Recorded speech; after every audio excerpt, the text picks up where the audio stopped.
Good morning. Welcome to this session for the day. It's on conservation data collection using ArcGIS 123.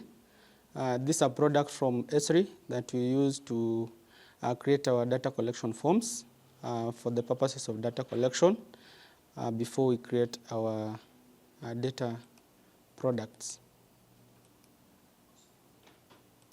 So I'll be taking you through a brief presentation about ArcGIS Survey 123, a platform that we normally use to collect data before we create our spatial products for dissemination and decision making. So welcome to this session. It's on module 4. So I'll be talking about data collection using Survey 123.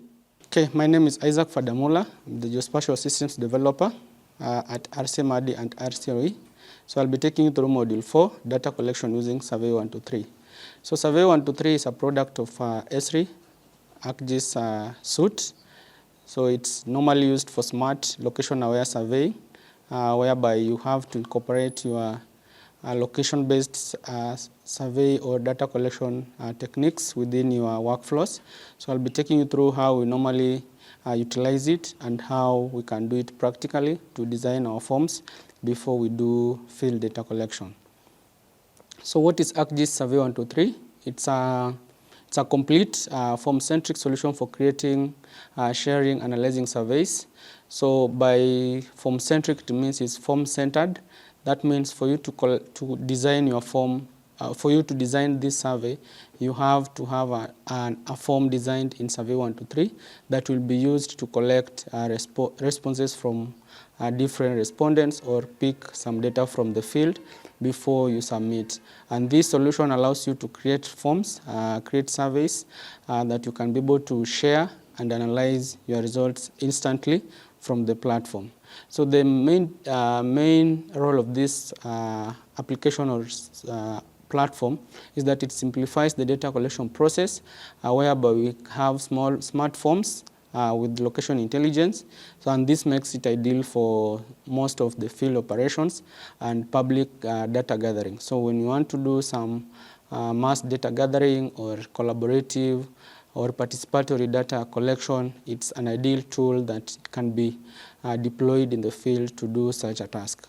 So what do we mean by these three statements? So we discussed about form-centric, location-aware, and the capability of online and offline data collection. So form-centric design, here we mean you can be able to design your survey forms either by enforcing the validation criteria, the skip logics, and other default values, making it to be able to improve the quality and accuracy of your survey that you conduct in your field.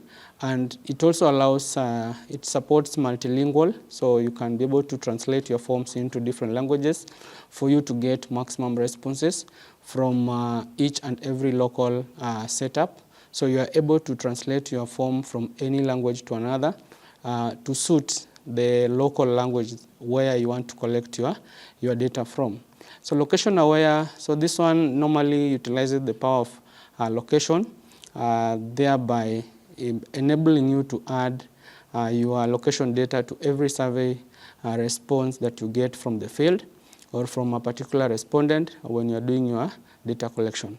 So it's GPS enabled, and it can be able to pick your location data as fast as possible and as convenient as possible. This helps in mapping. When you want to do spatial analysis, you have to have a locational attribute in your data set so that you're able to assign each respondent or each response to a particular location, or each point, each occurrence to a particular given direction. So another important capability of Survey 123, it has the online and offline capability. This means you can either collect your data online, so that means you can collect with internet connection and therefore submitting in a real-time or a near real-time manner using the online and offline. So for the offline capability, you can be able to install Survey 123 on your mobile device, be able to collect data, and when you're connected to the internet, you will be able to submit your data once you get some connectivity. So that means it's either online or offline, meaning you can be able to collect data even when there is internet or without internet. It's only the submission part that will require to submit your data via a network or a strong internet connection.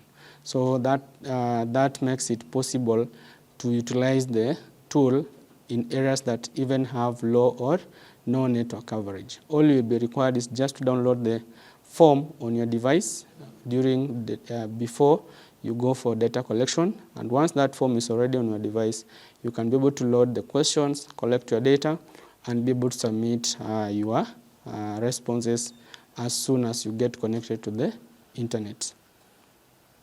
So the Survey 123, why was it called Survey 123? Because S3 saw it better to name it 123 due to its workflow. So the 1 stands for create, 2 stands for collect, and 3 stands for analyze. So as we mentioned earlier, Survey 123 allows you to collect your data from the created forms. Once you collect that data, you're able to do on-the-fly computations or analysis before you now pass it to the advanced GIS software for processing, geoprocessing, and also analysis for decision and policy making.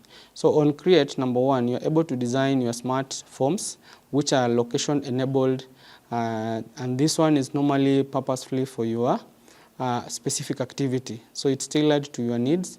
You can be able to create these forms based on what you want to communicate to the user.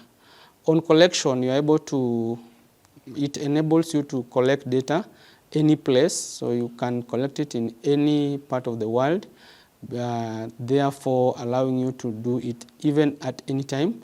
And then what we talked in the previous slide, it doesn't necessarily need you to be online. You can still collect your data offline and be able to submit it later once you get connected to the internet. Another capability of ArcGIS 123 on the workflow is that you are able to analyze.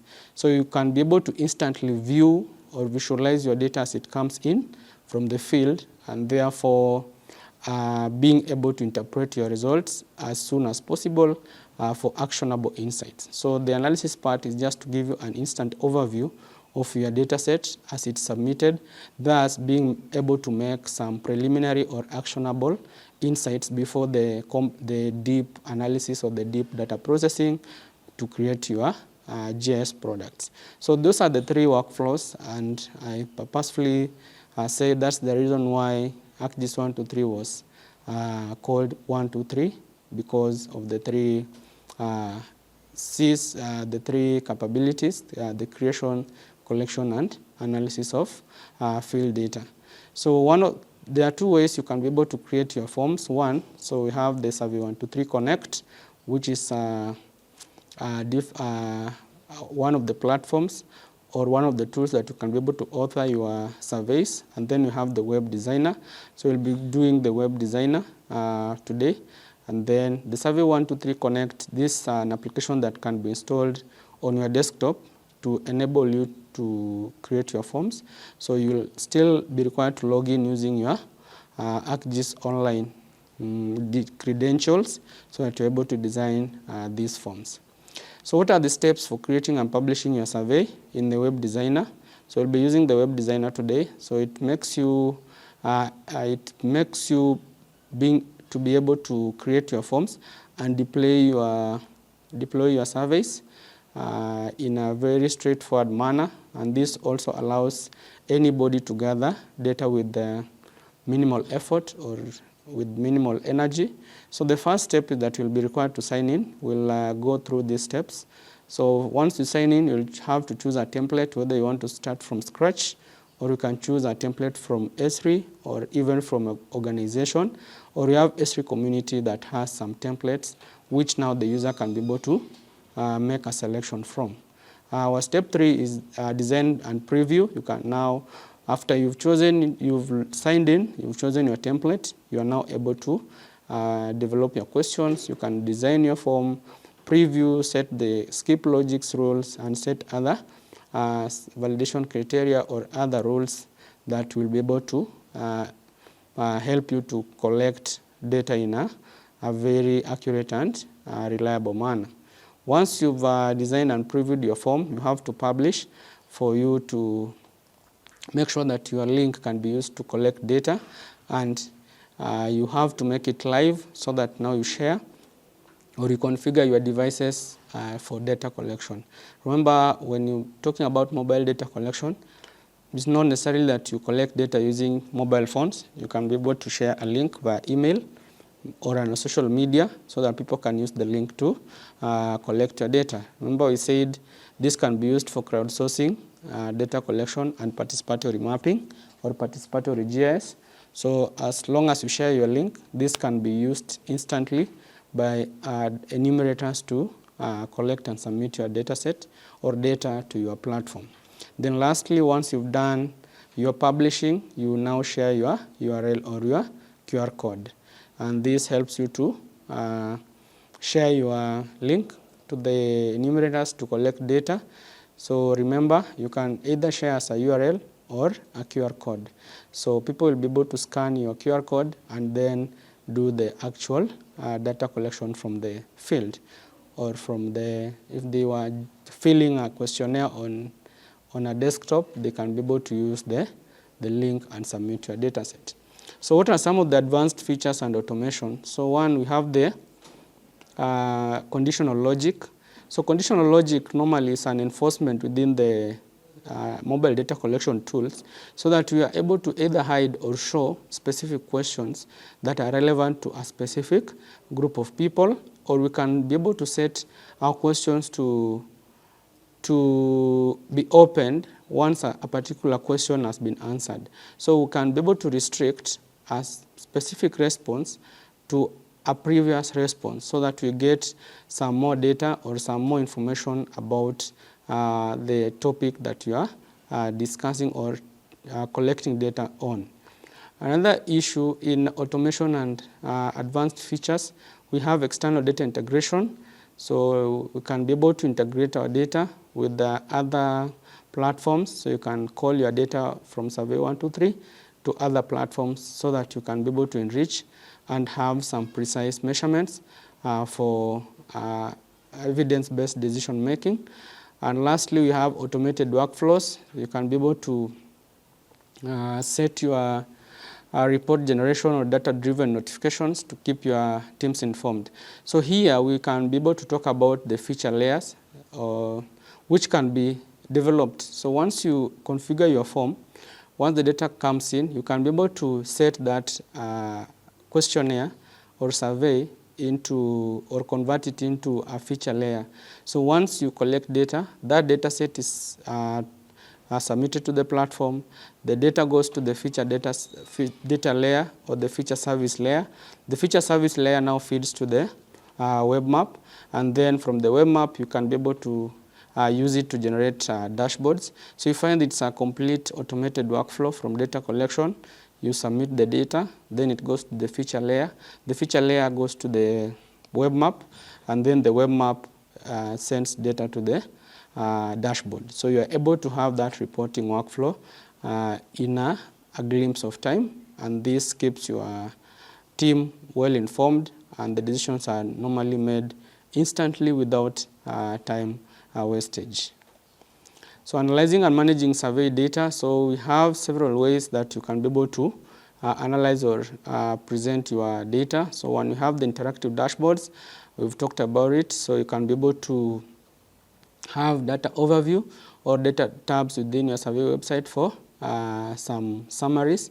So at the high level management, we normally don't present all the technical issues. So if you want to present your data to the management side, you can just have a very minimum or a high level summary tab that shows an overview of your data as it comes in from the field, so that now the management can be able to make some quick or instant decisions based on the summary statistics that might have been reported from the field. Then the deep GIS analysis, you can be able to export your data for some complex and in-depth spatial analysis, and this can be used either in ArcGIS Pro or ArcGIS Online or any other GIS tool that can be used for data analysis. So it doesn't give you the option of analyzing data, but you can always be able to export that data from Survey 123 and be able to use it in other ArcGIS tools for your deep GIS analysis. If you want to gain more insights from your data set or from your data, you can be able to now utilize that option.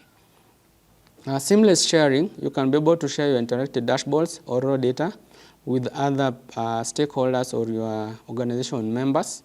So here you can be able to share a link, you can share the data, the downloaded data, or you can even share the feature service layer that will now be used by any person that has access to your feature layer. And then full version control, you can be able to edit, you can be able to copy, and you can be able to delete your surveys while maintaining the historical values. So if you want to append something on your survey, you can be able to update and then rename it as another version. That's what we refer to full version control. So you can be able to rename your survey form while maintaining the same historical traces or logs. So why choose Survey 123? That's ArcGIS Survey 123. Is one, it's very intuitive and scalable. So that means it can be used in a user-friendly manner because it has a user-friendly interface, as we'll be discussing in our next sub-session. So it can also be scaled, and then having been developed by a reliable company, that means it's very trusted by thousands of users worldwide, and it does not only be used in conservation, as we are training today, but it can also be used in transportation, health systems, or any other application areas within the world or all over the world. Then smart decisions, it empowers organizations to make better and more informed with accuracy, timely, and location-specific data. So we are able to have that smart decisions. Once the data is sent to the platform, it's able to generate some graphs. You're able to get some graphics, some statistics, some summaries, and that helps you to make some timely decisions. Then lastly, it allows seamless integrations. So that means in a broader ArcGIS ecosystem, you can be able to integrate from data collection, web mapping, dashboards, and this will help you to unlock powerful spatial insights and enabling analytical capabilities. So once you integrate in these tools in a seamless manner, you are able to get all these benefits, and that will revitalize your way of working around spatial data collection and analysis. Then you'll be able to come up with very well-informed decisions and policies based on the analysis or the data set that you get from the field. So having said that, so if you're ready to transform your data collection, now we can be able to explore our Survey 123 right now. So I'll be taking you through the steps of creating your form and then collecting data, and then lastly submit that data for your organization. So stay tuned. I'll take you through the next step of developing the questionnaires. You can visit our RCA geoportal to get some data sets. You can get some maps, and then you can also get some insights, some dashboards that will enable you to come up with some decisions in your day-to-day work. So thank you so much, and let's dive into our practicals. So how do you create survey forms using ArcGIS Survey 123? So the first step, you type ArcGIS Online. So once you type ArcGIS Online on your browser, you will be able to access the ArcGIS platform. So I'll click on ArcGIS Online here. So I suppose you're all there. Then once you're on sign in, you click on sign in.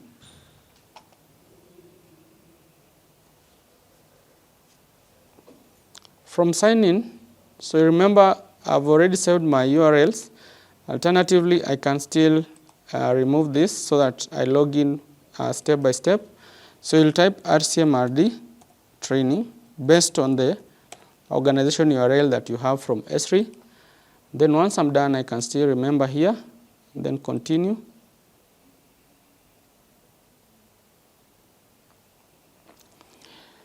It will give me the domain that's sign into RCMRD training. So once I'm there, I'll input my username and then my password.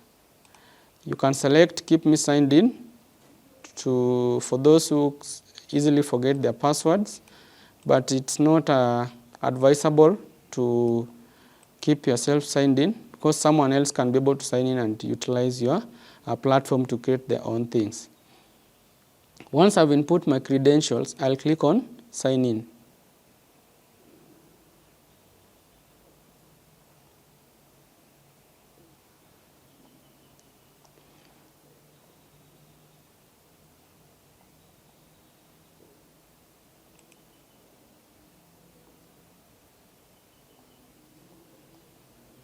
So I'll allow it to sign in, and then once it's signed in, I'll go straight to the home tab.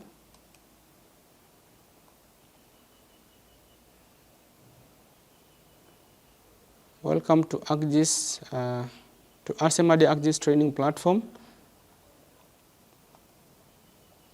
From here, you'll come to where you have your profile written. It can be Isaac_training.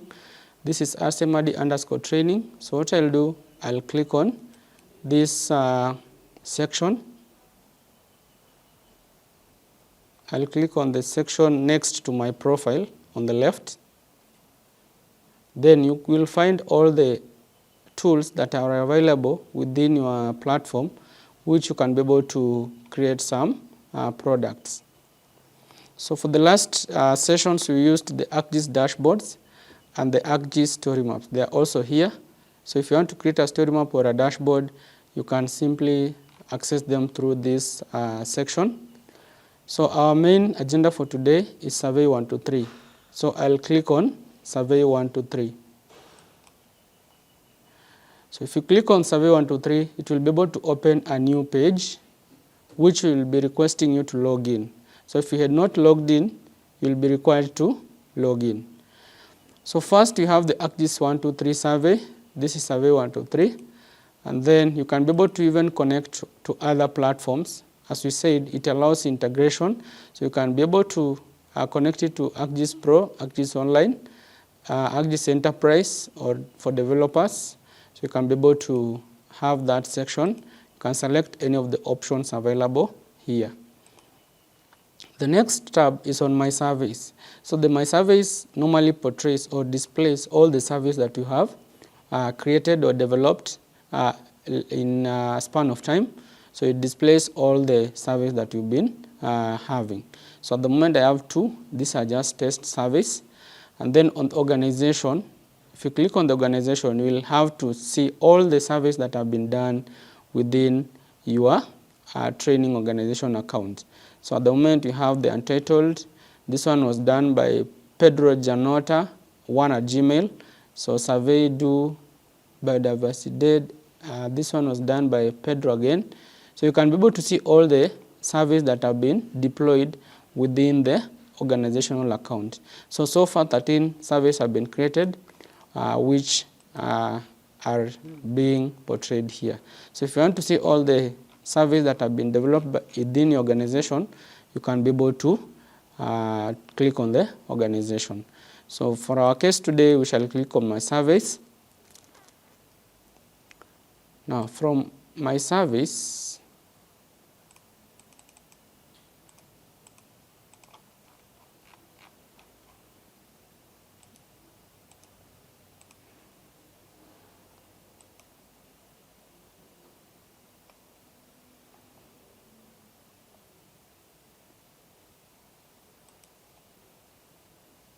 so I'll go back and click on Survey 123. I'll close this.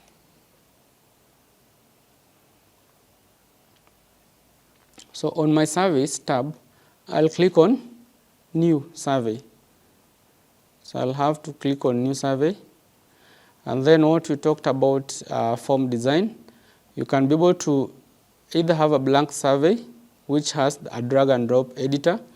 You can have some existing templates. These are containing prefigured questions that you can be able to use or utilize when you are creating your survey forms. And then lastly, you can have your form done in an XLS spreadsheet. What will be required now is just to upload the form on your Survey 123 Connect, and then it will be converted into an XML file that will now be understood by the computer. And lastly, you can be able to configure your devices for data collection. So for our practical today, we shall be using the blank survey. So here, it allows you to start from scratch, and then you can be able to design your own survey. And lastly, you can be able to use a drag and drop editor to create your questions. So I'll go straight to get started.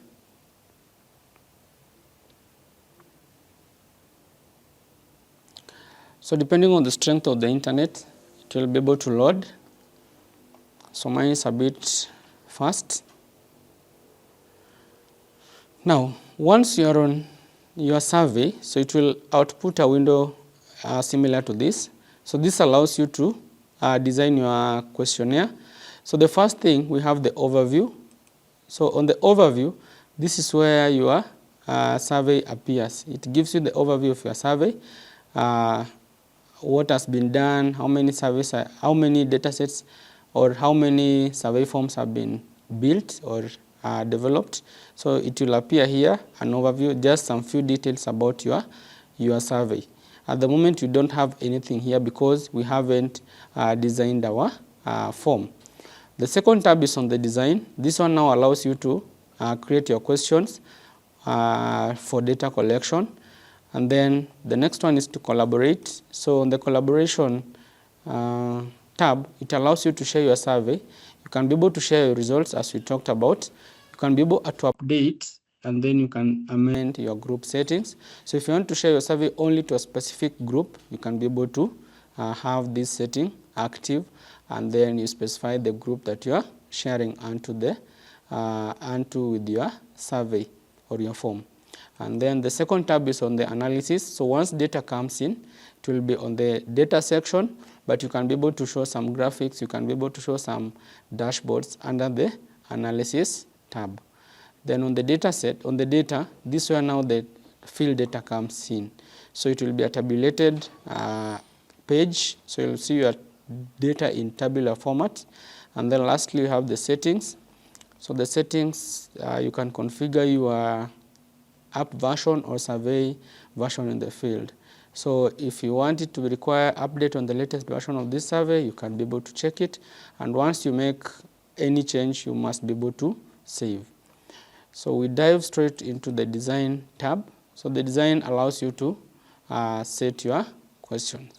First and foremost, you must be able to set your title. So you come to title here. So we are calling it conservation data collection. That is the title of your form when you're collecting your data. But now we have the title of your form in the ArcGIS Survey 123 environment. So this one can be the same. So you have the same repeated here. So I'll just come and copy. I'll copy here and then assign it a title. That's just an identifier within the ArcGIS environment. So I'll call it Conservation Data Collection version 1. So that's the name that will be saved on my surveys. It's not this one. So this is what will be appearing under my surveys. This is the name of my survey within the ArcGIS Survey 123. Now, once I'm done, you can be able to describe your survey. So what is your survey about? So description of your survey, this survey, so I'll just give a brief description. This survey is meant to gather data on conservation. That's just a brief description. So the description depends on what you are collecting data on. So I can still have a very large description or a very short description. You can also have the normal description. You can be able to edit your text or do any other modification. So I'll repeat the procedure. I don't want to save here. So for you to begin a survey, you must be logged in into your ArcGIS training platform. You come to this section next to your profile. You click on Survey 123. Once you click on Survey 123, you will be redirected to another page which has all the surveys that you have developed. So I'll delete this so that I don't have it here.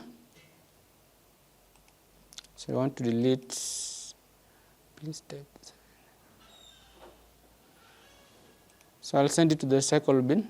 I don't want to delete it right now. So I'm repeating the procedure to create your survey. So you click on New Survey, then Blank Survey.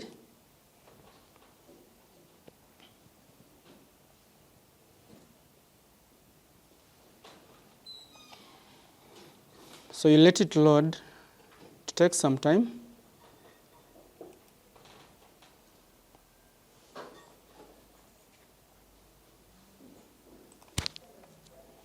Now, once it loads, we have two sections. The first section is Untitled Survey 1, and then the second section is Survey Title Not Set. So these two titles are very different. The first title here, Untitled Survey 1, is the name of the survey or the survey form within your Survey 123. So this is the name that will be stored on the ArcGIS Survey 123 platform. So you might be having several surveys, but now they have to have different titles. So that is the name of your survey within the Survey 123 platform. Now the next title is now what will appear on the respondent side. When someone is filling your survey, this is what will appear, not this one. This one will be stored on your ArcGIS 123 platform. The name of the form within the Survey 123. This is the title of the form when you are doing data collection. So they are totally different. So, but you can still repeat the same title here and the same title here. So I'll assign the first title. We called it Conservation Data Collection. Conservation Data Collection. This is September 2025. Good. Then that is our form title within the Survey 123 platform. And now what will appear, you can still copy the same title so that when you are doing data collection, that will be the title of your form. So I'll click here and save or edit the name. I can choose the intent, the alignment. So I'll make it centrally aligned, and then I can come here, either choose a text or even an image. So if you have an image to be used as a header, you can still utilize that. So at the moment, I'll be using the text. So once you're done, you can come and give a brief summary of your survey. So this survey, so depending on what you're working on, it's meant you can give a very unique summary to collect data on conservation, on protected and conserved areas,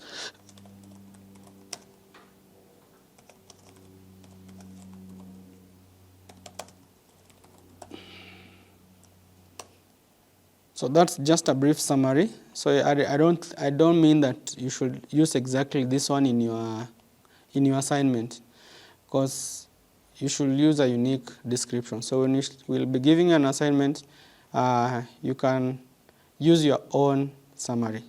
depending on the dataset that you are going to collect. Now, from here, we move to the next section. So we've been editing our form title. You can go to Appearance and select your color. How do you want your header to appear? So you can edit everything here, your text color, if you want to change it to black, if you want to change your background to another color, or if you want your background to be an image, you can still be able to change it here. So currently the background is white, and you can be able to change it from here. So, but we are not onto that. So when you'll be designing your own forms, make sure as much as you design your beautiful or appealing or aesthetically beautiful forms, make sure you don't obscure the text. Or if you choose an image as your background, don't pick an image that will obscure your text, and that might lead to delayed data collection process. So for our day-to-day, we shall go to the section called Add. So the Add section allows us to customize or add our questions. So you'll have what you call the question types. So for every question, you must be able to specify the question type. What type of response do you anticipate from a respondent? So if it's just a single line text, if it's like a name, they can be able to use a single line text. If just it's an integer, you can be able to have a number as your data type. If you want to pick date, just date for today, you can be able to use the date. If you want to combine the date and time, you can use the date and time option. If you want multi-line text, slider, time, email, barcode. So these are the data types. So for every question that you put in your survey, you must be able to specify the data type. A single select, multiple select. This will be a radio button. This will be a checkbox. A checkbox allows you to make more than one selection or more than one option. You can have a drop down, a rating, a Likert scale, ranking, and then single select grid. Again, on location, you have the map, location list, address. So you can have these three capabilities. You can either have a map whereby someone just clicks on the map, or a location list, or even an address for your purposes of location data collection.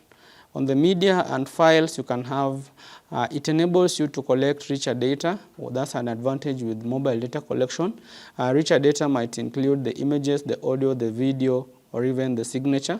So if you want unique signatures for the beneficiaries, if you're doing a project on that is benefiting some people, then you can be able to prove that it went to that specific person through unique signatures. So unique signatures makes you to validate your data, that it went to the right person. And then display a structure, you can be able to note a note. So when you choose a note, is that you don't expect any feedback from the user. It's just a simple statement or a guide on how a questionnaire or a question is going to be answered. A page is when you want to create a new page within your survey, you can utilize that option. And then survey element, you can choose whether to show the survey header, survey description, survey footer, or even the captcha code. So captcha code enables you to generate some unique characters so that each respondent is able to be displayed with a unique character. Once they choose that character now, they input that character or numbers, they can be able to collect your data and also submit your data. So we are going to design a simple survey form and then do some mock-up data collection, go to the analysis and then the data section, and we'll be done with the session. So now I'm assuming you are going to a protected area. You're going to collect the name of the protected area, the designation, if it's government managed or privately.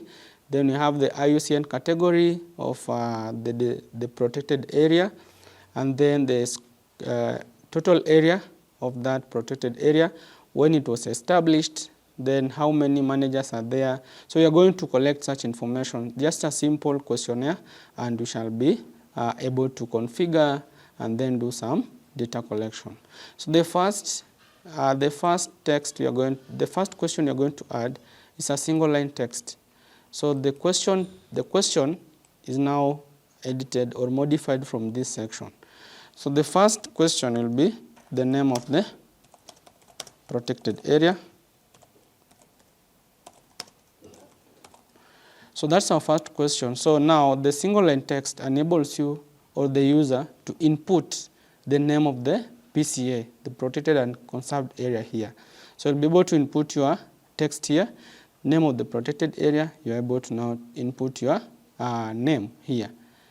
Then the next question, once you've done the name of the protected area, then we can have maybe where is it located. So for example, I'll use the name, the example for our country. So I'm in Kenya. So Kenya is divided into several administrative units. So the first one is the Kenya itself, admin 0. And then we have level 1, which is the regions.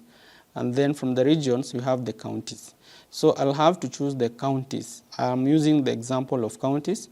So I'll have to have, for my case today, I'll use the single select. I'll not use the multiple select. So you find that protected area, we have what we call the TFCA, Transfrontier Conservation Areas, or Transboundary Conservation Areas. So these are conservation areas that are covered by multiple countries. So for example, in Kenya, you might have a protected area that is covered or managed by different counties. So you have like Narok and Kajiado sharing the same protected area. So that's a transfrontier conservation area or a transboundary conservation area. So I'll just assume this single county protected or conserved area. So if you are doing a protected area that is covered by 2 counties or 2 countries, then you should be able to have a multiple select. But if you are doing a protected or conserved area data collection in a protected or a conserved area that is governed and managed by 1 county or 1 country, then I'll have to use the single select. So for my case, I'm differentiating between the 2 because you might make a mistake. So if you are doing a PCA within 2 counties, you will have multiple select, or within 2 countries or 3 countries. So most of these are normally on the border side. So we have Serengeti and Masai Mara. So if you have that data collection, so in that area, you can be able to now use the multiple select. Okavango or Kaza, so you have the Kaza region, so you can be able to use the multiple select. So I'll go to the single select. Then on the single select, I'll have to configure my question. So I said I'll use the example of Kenya. So county, choose, so county. So my first county will be Nairobi. Nairobi City, it's normally Nairobi City County. Then Kisumu City.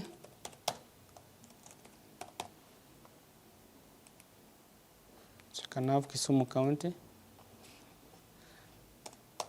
Kisumu County, it's a city though. So you have Mombasa County 001. And then I can still add another option. Let's have like 5. So I'll just choose the major cities, Nakuru. And then the last one is Eldoret. So these are cities. So Eldoret is not a county, it's a city. So the correct name for that is Uasin Gishu.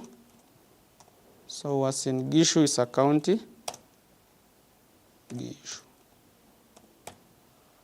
Okay, so that is, Eldoret is a city within Uasin Gishu County. So I'll have those counties listed here. Then suppose someone goes to the, so I'm not saying we have 47 counties. So I'll be using 1, 2, 3, 4, 5 counties. Now suppose someone wants to utilize this form in another county that's not listed here. So I should be able to provide an option of that enumerator to be able to use this form everywhere. Because you said in our presentation, it should be able to be used, to be reused anywhere by anybody. So I'll have to have the option of allow other, and then once someone selects other, they'll be able to input the specific counties.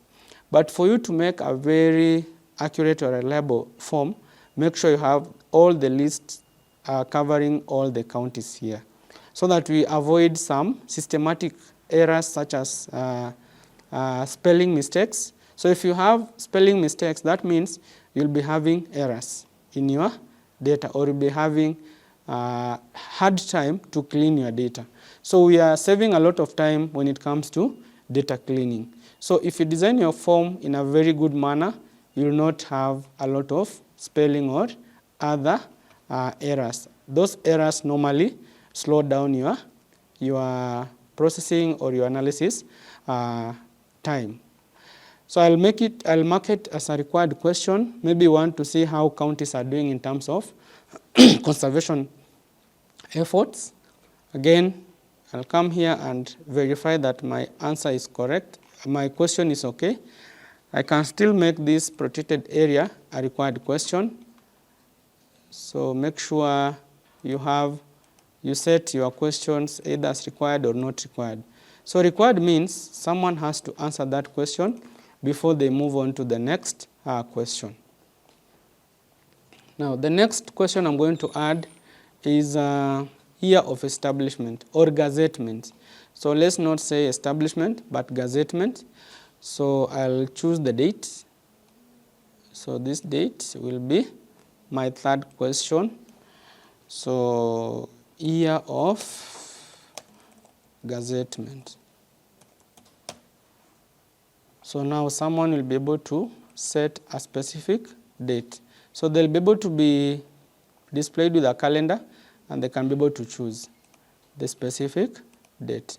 So this one is also a required question, because we need to see how many protected areas were established in a particular year. Then another question, when you're doing the GDPAME or the assessments, you can say the year of update, so that will come later. Now, another question I'm going to add is some single select. We said these questions are normally designed by the data collection team. So I'll come and say common designation. Common designation. So on the common designation, I'll have three choices. So the first choice is government. Then private.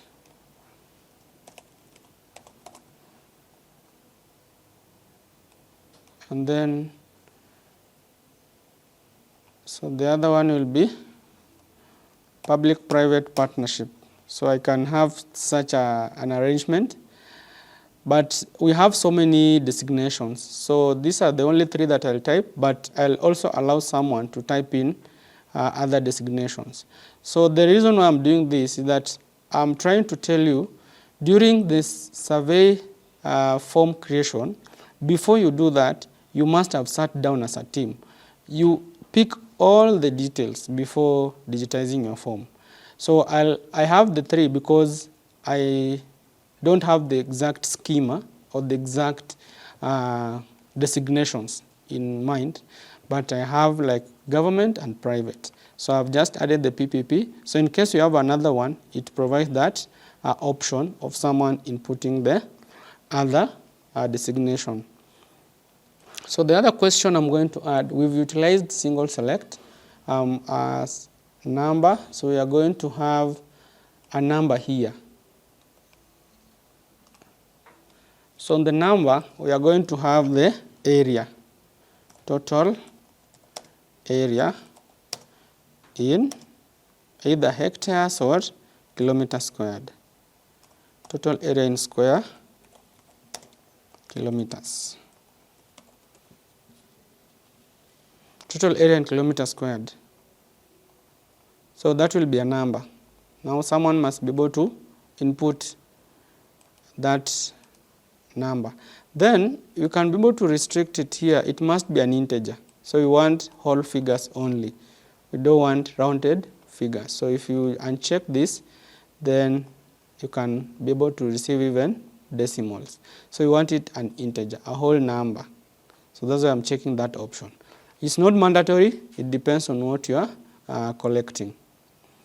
So I've used single line, I've used single select, I've used date, I've used single select, I've used number. Now I'll add another question.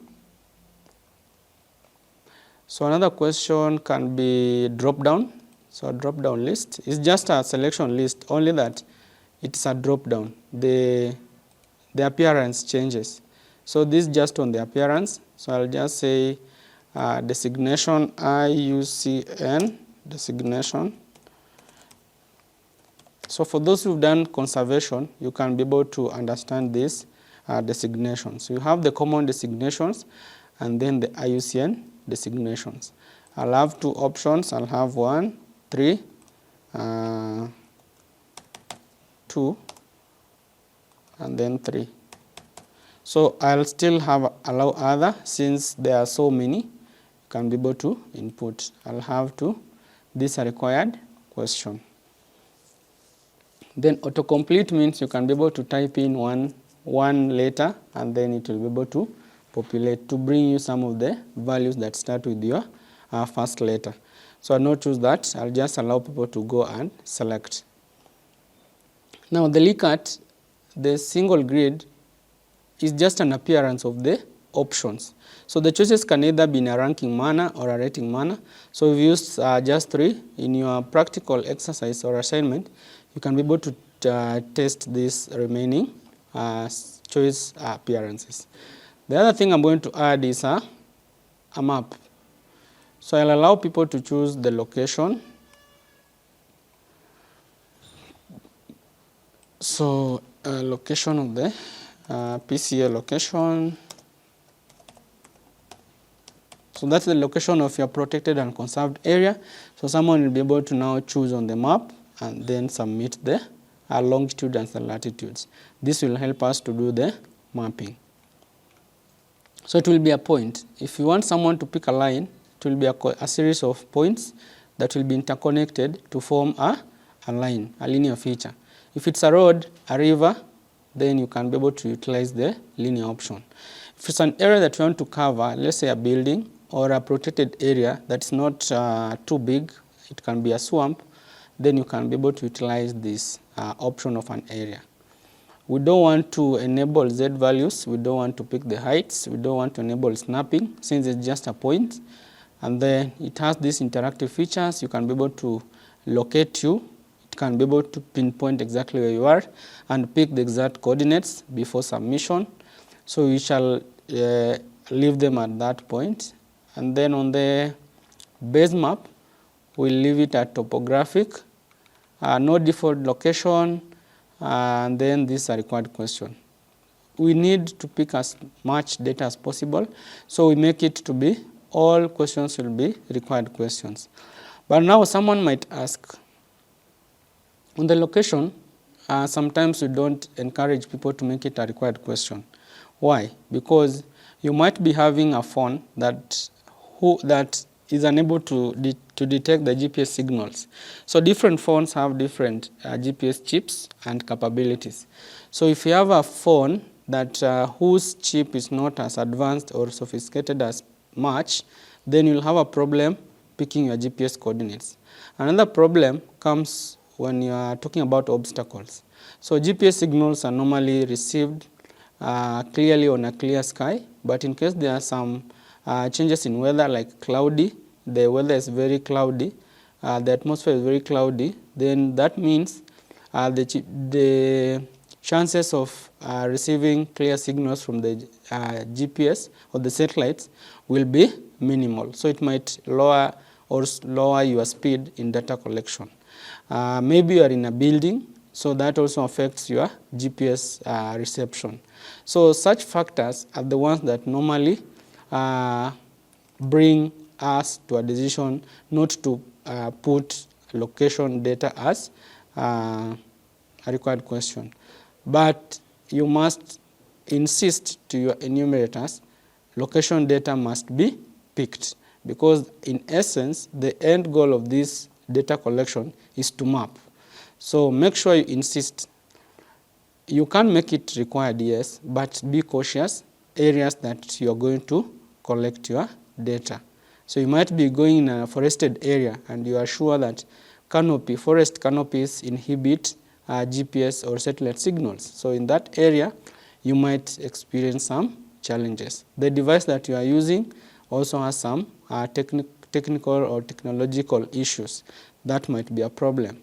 Obstacles, weather conditions, they might be able to affect your signal reception. So I'm insisting on this. It's an important point. So you can be able to just insist to your enumerators, please, we are doing this not as a required question, but make sure you collect data on the location of that point. Then on the add, we are going to add another question on the richer data. So you've added one of all these components. So on the text, number, date, we've added some questions on that. We've added a question on choices. So this is just the appearance. We said this is the appearance of your choices. You can either have it as a drop-down, multi-select, single grid, or Likert scale, rating or ranking. So that's the appearance. Location, you can either have a map, which we've utilized here. You can either have a location list, address, and then on the richer data, we have the image. So I'll add an image. So we want someone to pick a photo. An image provides evidence that you went to the field. So you can say, so to make sure that someone went to the field, someone can just take a random photo. So you want take a photo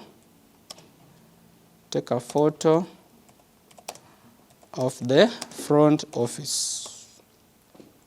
So you allow people, so to make sure that they are there, they have to take a photo of the front office, clearly labeled with the name of the, clearly labeled with the name of the protected area. So make sure they collect this, they pick this photo.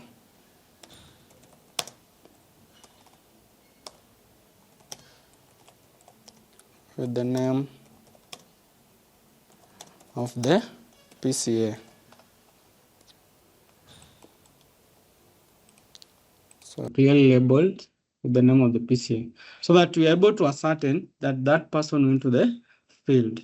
So one, there are two options: camera only, browse images. So for our reliability, integrity, and verification or validation of our data, don't allow this option, browse images or use camera. Because we said a photo is a clear indication of the evidence. Someone might be collecting this data, but he's seated in the office. So he calls someone at that protected area, takes the photo, and then sends the enumerator. And then the enumerator will be able to attach your photo on the questionnaire. So please don't allow this option, because there are some fishy things that normally go on during data collection. So we only allow camera only. So that person has to be there to use his or her own camera to collect that data set. Then maximum size, we can be able to have it as 100, because most of the HD images, we don't want poor quality images. So if you're using an iPhone or advanced phones, you can be able to set it to the maximum limit. So I can see Android users smiling. So you can be able to set it to a higher storage, so that in case you take a very heavy image, it doesn't inhibit your uploading to the platform. So I'll also make it as a required question. So once it's a required question, it means someone has to be able to pick that question before proceeding to the next question. So that's on image. Now the last thing, I'll just come and utilize this. So I'll take a note. So a note is just a statement. We don't require any feedback. This is now at the end of the question. So you can see there's no input expected. So thank you for participating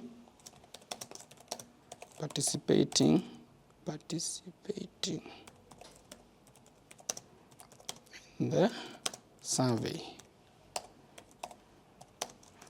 The data collected will be treated with utmost confidentiality. So you also have to assure the enumerate or the respondent that their data is safe. So with the new policies on data protection, it has become a real menace. So if you check through your questionnaire or your survey and feel it's okay, so you can be able now to preview. So we said the first step you design, you save. Once it's saved successfully, you preview. So you can preview to see how it will appear on the data collection side. So preview takes time because it has to configure it and transform it to a preview format. So I'll allow it to load.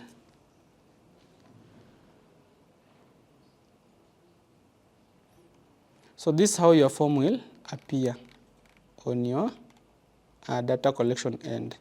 So this on the desktop, and then you can still test it on the tablet, how it will be appearing, and then on the phone. So this platform has been optimized for these 3 devices. You can be able to collect data on your mobile phone, smartphone, the normal smartphones. It's also optimized to be collected on either iPads or tablets, and then the default is on the desktop. So you can check how they'll behave. On the header, we said you can either use a text or you can use an image. So if you had an image here, you could have used it here. So this our questionnaire will appear from the platform, and then once you're done previewing, you can come back. You just click on the back button so that we continue editing.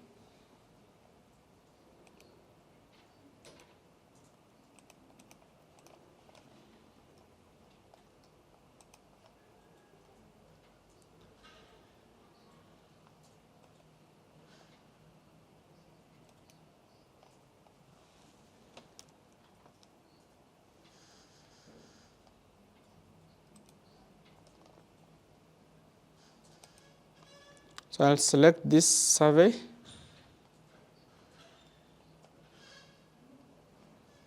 Sure. So when I go back to my surveys, I'll click on design. So remember, if you didn't save, it won't appear. So make sure after every question you add, you normally save so that it updates all the changes within your survey. So I've already previewed my form. I want to change the appearance. Maybe I want to change the background. I'll click here, I'll click there, or I'll click anywhere. Or if you want to use an image, you can still use an image as your background. So that's upon the data collection team. So once I'm done with that, I'll go and say publish. So I must publish so that now I can be able to use it for data collection. So I don't want this message again. I go here, and then I click on publish. So we are designing a simple form. I'm not saying that this is the final form. So this is just a simple form that you use for your data collection. So for more sophisticated data form design, you can be able to sit down as a team and include some of the complex rules or skip logics and the validation criteria for you to to enforce some rules and pick as more accurate data as possible.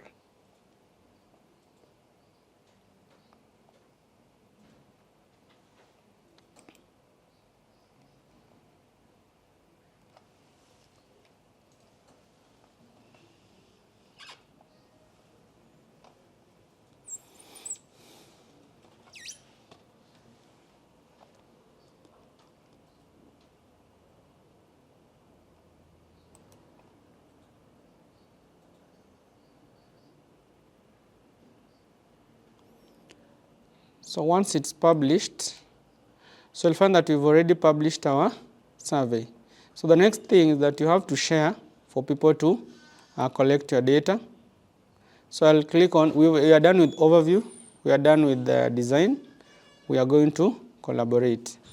Now collaboration means we want to share our survey for people to collect our data.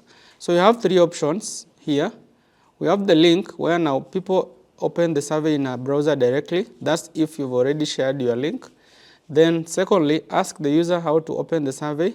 So we said in our introduction session, we have two options. You can either have an application installed on your smartphone or on a tablet, though for our case we shall be using the web version. So here you can ask the user if they want to open that link via a browser or in a Survey 123 application. And then lastly, you can restrict only to open in Survey 123 field. This will be the default option for those who will be going to the field to collect data. So let's set today to open survey. This one is configured according to what you are doing or how you want your data to be submitted. So I'll use the browser option. The next one is that you make it public. If you don't make it public, then it won't be able to allow submissions. Then what can be submitted? What can submitters do? What can be submitted here? So submitters are able to add new records. So their main aim is to add new records, not to update or delete. And then we don't want draft mode. But if you want draft mode, we said there are some areas you might encounter some challenges, internet, GPS signals. So you can enable this just for some specific periods. So if you want it to be draft mode, so that someone can be able to come back here later and fill the form, you can enable it. But I don't see any reason why you should enable draft mode, unless those reasons are sufficient. Multiple submissions. We allow multiple submissions because you are picking several points. If you only allow one submission, then you will not have your data collection process complete. The survey, then survey status, the survey is currently open, so you can be able to either mark it as open, closed, or you can schedule your data collection dates. So if you want to open today and close it in a week's time, let's say you have a time frame, you can be able to set it here. So for at the moment, we don't have any timelines for our data collection. So once you modify this, you'll come and click on save.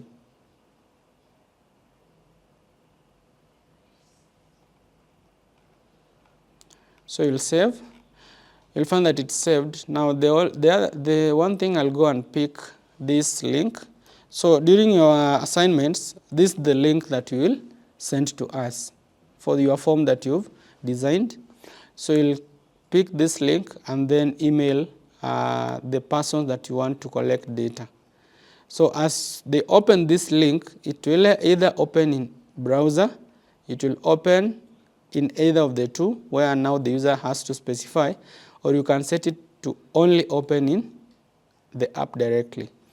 Alternatively, you can embed this link. If you are doing data collection for your organization or your company, you can embed in your website, whereby people can now be able to use it as a feedback form. So this is how you can also create your feedback forms in your place of work. So having done that, I'll share this link to Isaac. So I'm assuming Isaac has received the link. Now he wants to do data collection. So I'll paste it here. So since it's public, he'll be able to access the form. So now this is on Isaac's end. So he will not have the capabilities to view this. That's just a data collection link. So this is how it will appear. So once it appears like this, I will come and input my data. So name of the protected area. So Isaac. So this will be my protected area. Then I'm in Nairobi County, but I'll choose Kisumu. So date of gazettement, I'll just choose the exact date, today's date or any other date that you feel is okay. Then it's PPP, public-private partnership, square kilometers, 1,000. So this is arbitrary data, but it might be the exact data that you are inputting. Then I'll have to select the category, and then I'll let it geolocate me. Since I'm in the field, I'm doing data collection on the actual protected area. So I'll just pick, so that's my location. So that's a negative 1.22, the latitude and the longitude. And then I'll take a photo. So I will allow. So camera only, it will open my camera. So allow while visiting this site.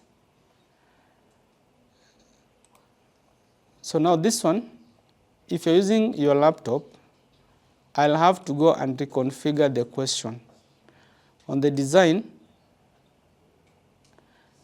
on the question type here, this question here, I'll edit.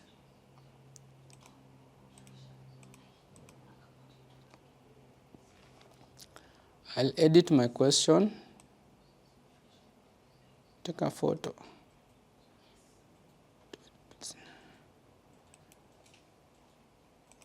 So I'll edit this question and mark it as they can be able to do what? To upload a photo. Come here, thank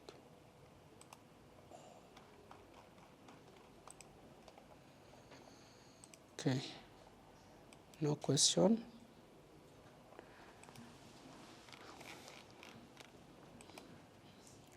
So I'll come and make my question. So I'll just add it here. Let me delete this.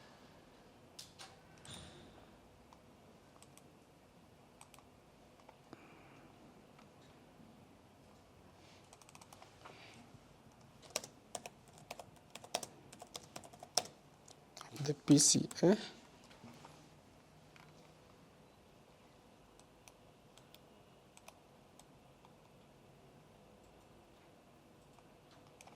So I'll allow this question to be done either browse image, while the second one will be camera only. And then I can make this one a required question or an unrequired question. So depending on my objective.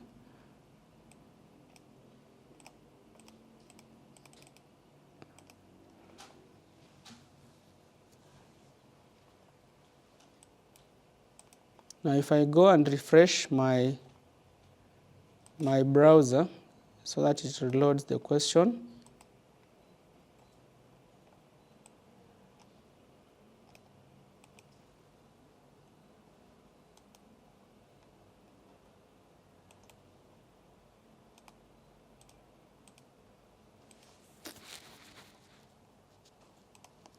so make sure you save.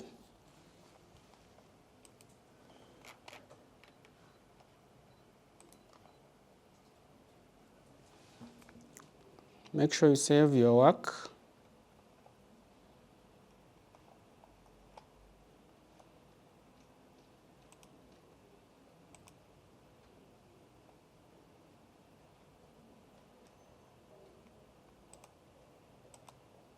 Rico, yani nakataa kuedit hii question.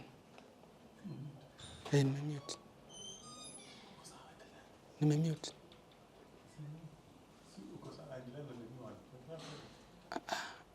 Nimemute, si ndio? Rico, hii nini? Nimetoa. Hii swali, unaona hii swali nakataa kudelete. So because unaiedit huko. Si edit mahali. Hii ni form. So unaijaza. Hii swali. Hii. I delete. This one. Bado umesha screen. Hakuna video. So unaona. Hii swali. Unaona.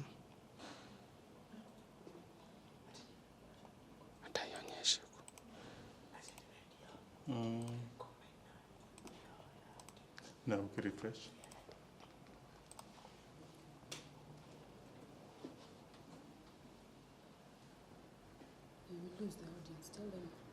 No, iko online. Tuna share screen. No, I'm sharing. Unaona hii swali? Jaribu kuedit. No question to edit selected. Please select a question. No. Okay, tutaendelea tu basi. Alafu hii link hebu share kwa kwa chat. Haya. I'm winding up. So we'll proceed. So I'm assuming. So let's proceed.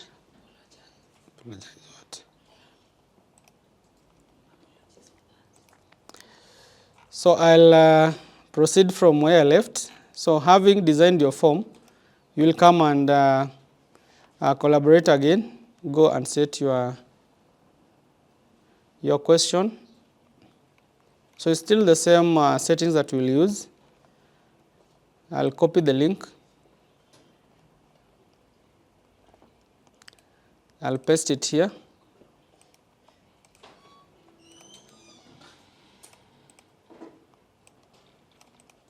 So let me paste this link in your chat box for you to help me in data collection.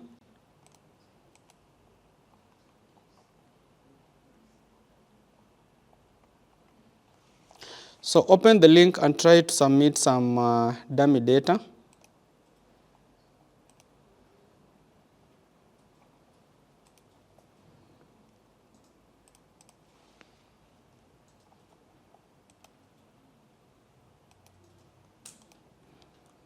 So I've just pasted the link in the survey in your chat box. So please go and try filling some dummy data.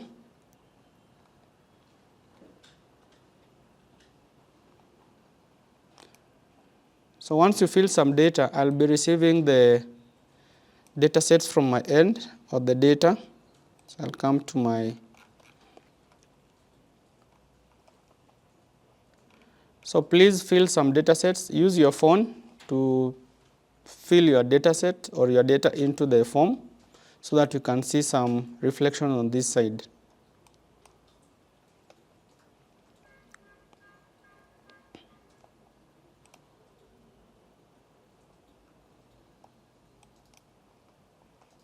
So fill some dummy data so that you can be able to present it here.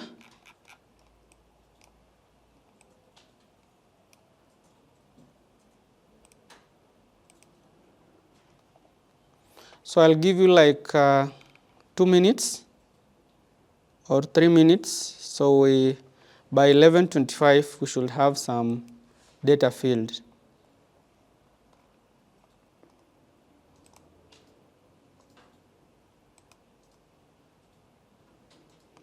So try to fill some dummy data in the questionnaire so that you have some data within our data section.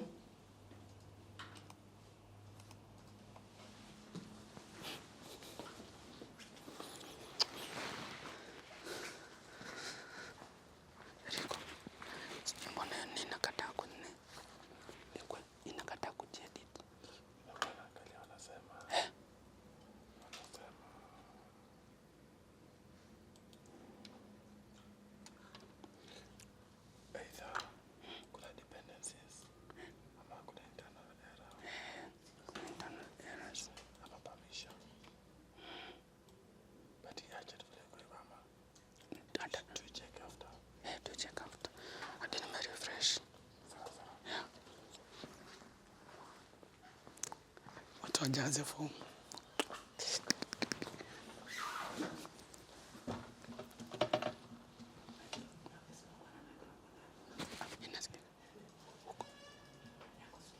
But si kwa meeting.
So we are back.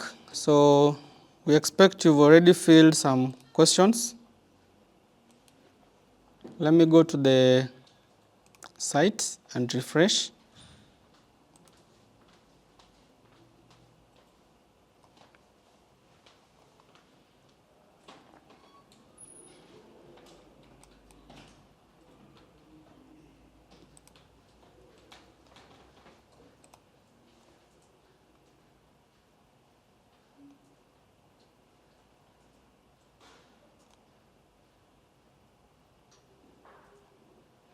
So I can see some data sets here.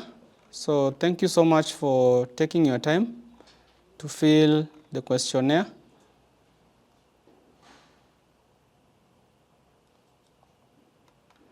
Now this is the exact way your data will be streaming in. So you have some distribution of our data sets or our data or our points. So you have someone from Ethiopia, Uganda, we have Kenya, majority. So we can be filling the form. We have someone from Zambia, Lusaka, someone from South Africa, some people from South Africa. So as an admin, you can be refreshing your data section page to reflect the new changes. So let me load. I'll reload the page.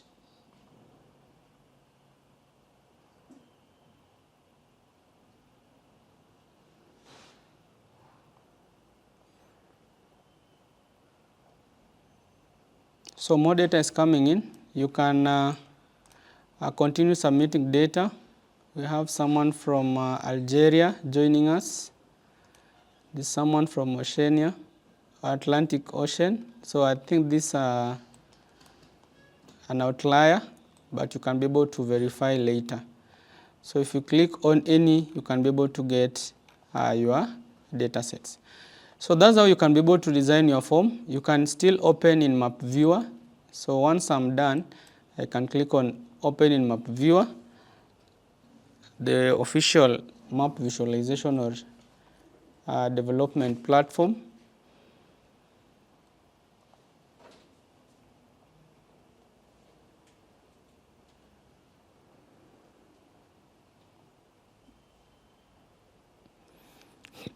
So once you open in Map Viewer, you must be able to save your map. So you'll save your map as a new map, and then all the data sets, all the data that will be picked will be populated here. And then this web map, you can use it to create your dashboard. So it's the dashboard that you read from this web map, and then you'll be updating your web map and dashboard automatically. So I'll leave at that unless there's a question. But before I do that, I should go to Analyze section here. So on the Analyze, it gives me a sneak preview. Can be able to get some mostly mentioned name. So you have the park, we have national, we have Nairobi, names of the protected area. So we have national coming up clearly. It's prominent. Park is also prominent. Nairobi, forest reserve, and then you can still show the responses. So this is the data. How many answered? 34 answered the question. 0 skipped. So Nairobi City is leading at 35.29 county, and with most responses. And then on the year of gazettement, we have January 1947. 2 people have answered that. Then January 2025 to December 2025, we have 22 being established. Then common designations, we have the government leading at 19. We have others, and then PPP, and then we have the private. So we move on. On the total square kilometers, so you have -12 to 1 million. And then on the IUCN category, you find that category 3 is leading And then these are some of the photos. So people have sent some photos. So they keep on populating. So you can see some nice photos from your side. So keep posted. So that's how you can be able to do the data design form and then share it for data collection. Now I'll go to the next step, which is now on download. So I'll click on data and then I can export this. I'll come and export my data set. So I'll go click on the export and then I can be able to export as CSV, shapefile, KML or Excel. So if I click on CSV,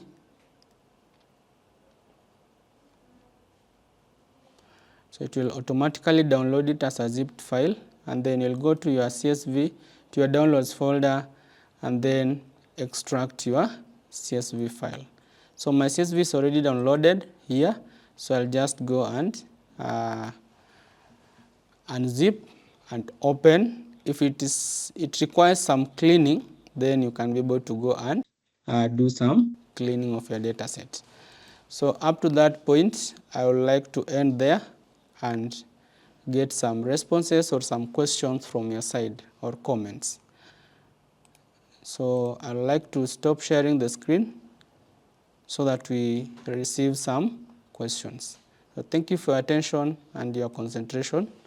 So over to you to ask us some questions and give your feedback.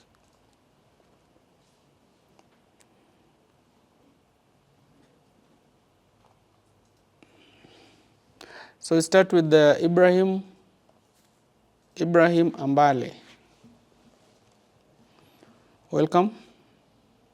Please unmute yourself.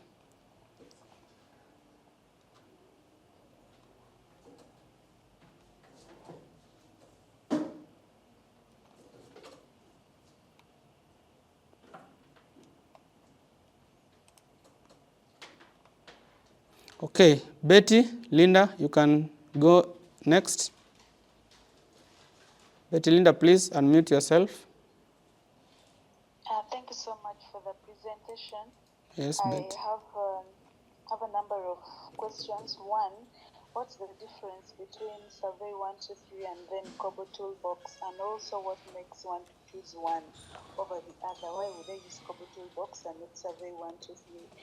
And then another one, when we were designing the tool, there is that option for submit actually under the tool, but we never used it. We just published. So I would like to understand the use of that submit.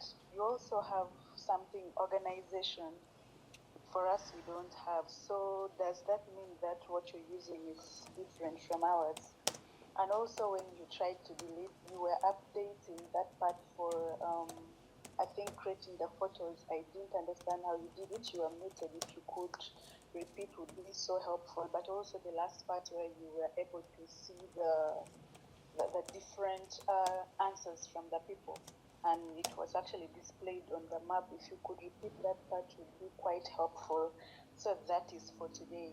I also have another question for you on the dashboard. How do we upload raster data set on that online map? Thank you.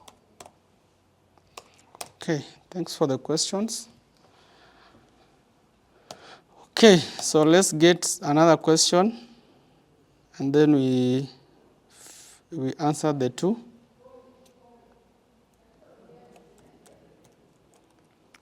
Okay, next, can unmute yourself.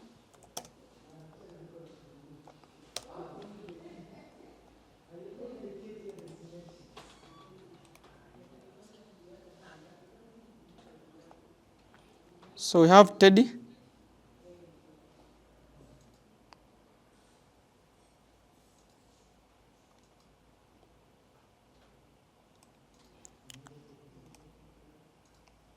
Okay, I'll start. So we have a question from Linda.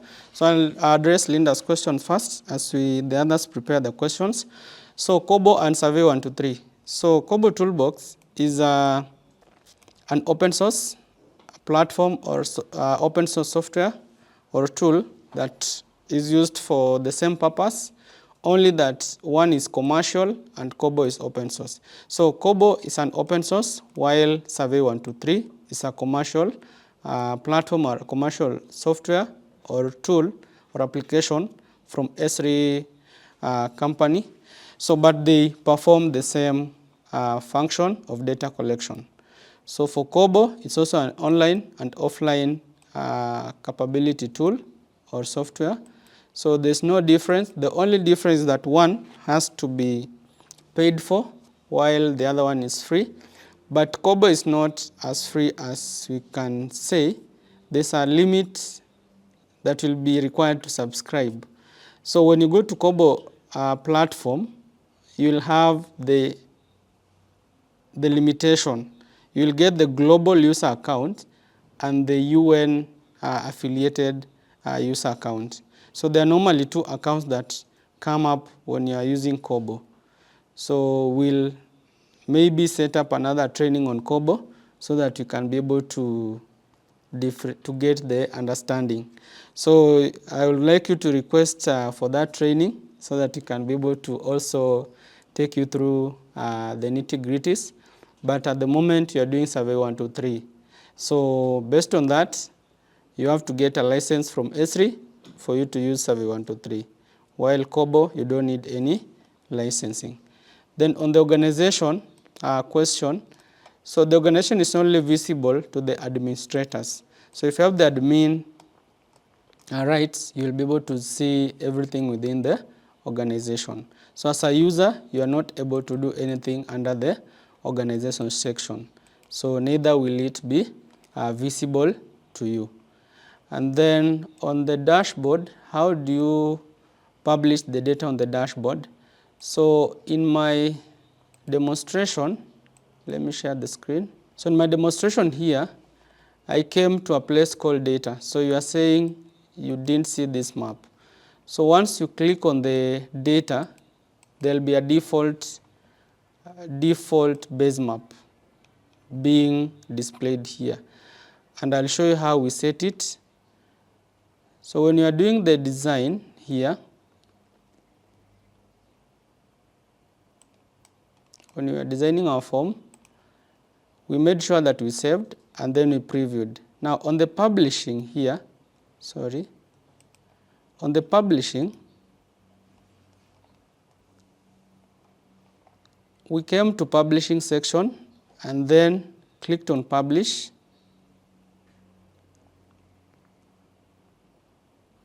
So we normally publish so that we get the latest updates on the form.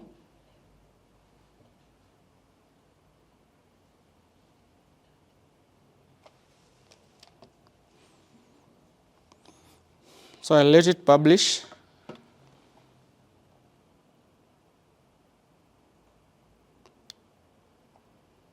So it's published. So changes made to the form has been published. So if I want to modify something, I'm not clicking on that. So there's something you asked about base map. So it's normally set at the publishing stage. So I'll repeat the steps.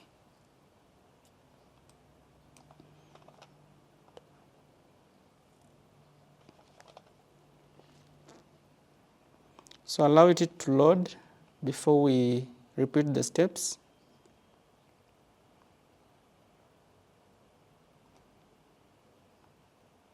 So on this, I'll come to survey, to my surveys.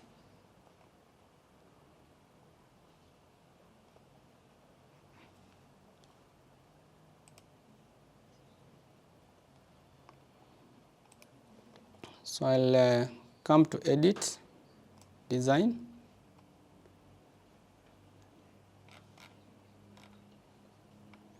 And then let me just add one question.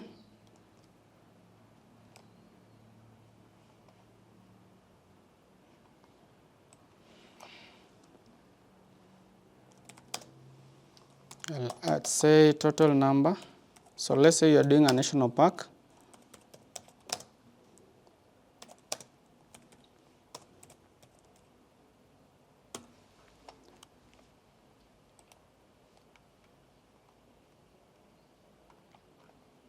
come and click preview. I'll save first. So after you save, you can be able to go and preview your form. Then I'll come and click on publish. Then publish.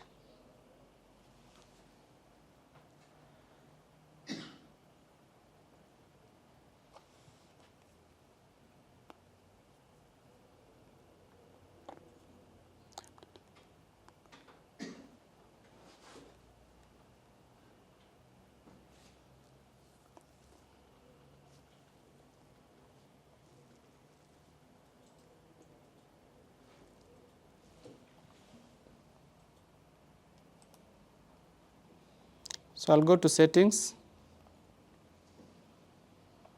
And then there's nothing I'm changing on the survey concerning the version. So I don't think there's anything here we changed. So I'll go directly to my data. So suppose you submit your data.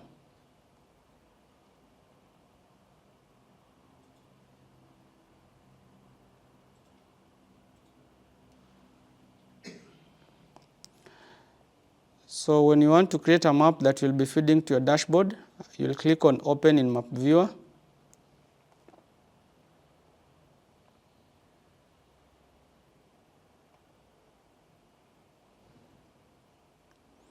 And then you'll save this map. So you'll come and save it here, Save As. So I'll save it as field data.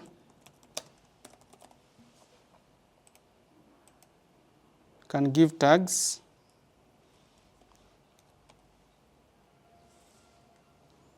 Then you can select the right folder and click Save.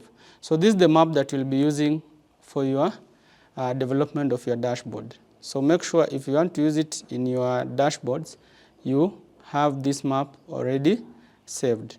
So the field data will be feeding into your web map, and then your web map will be feeding into your dashboard. Now on the base map,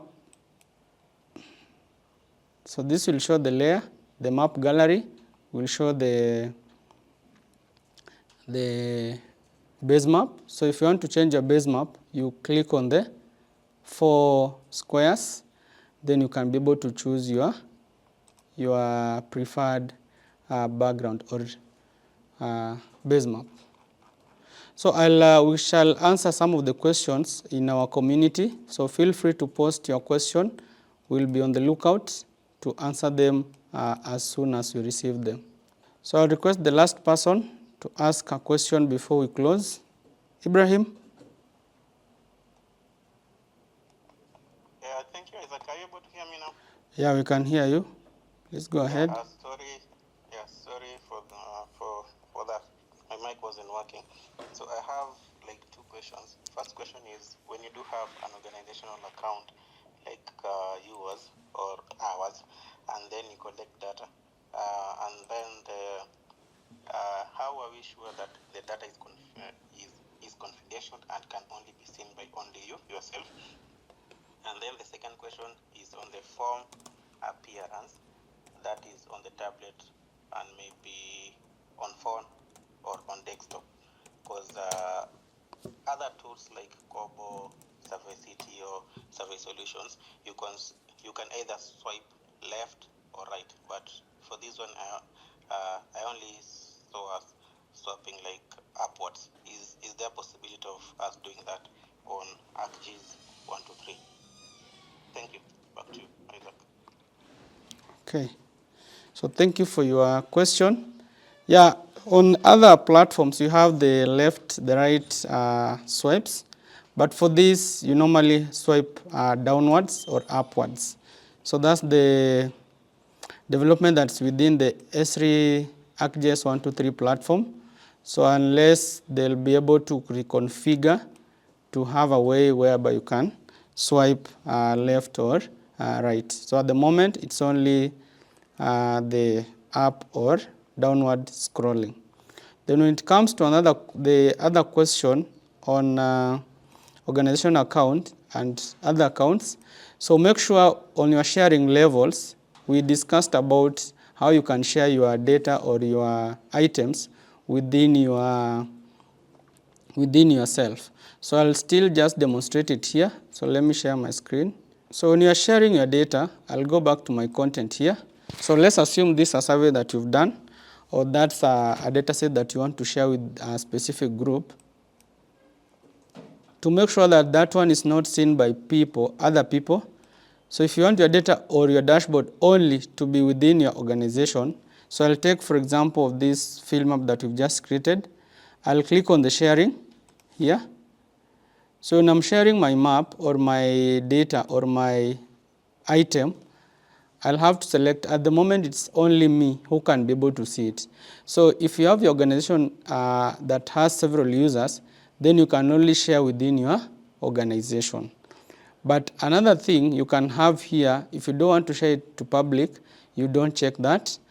Another option is that you can create groups.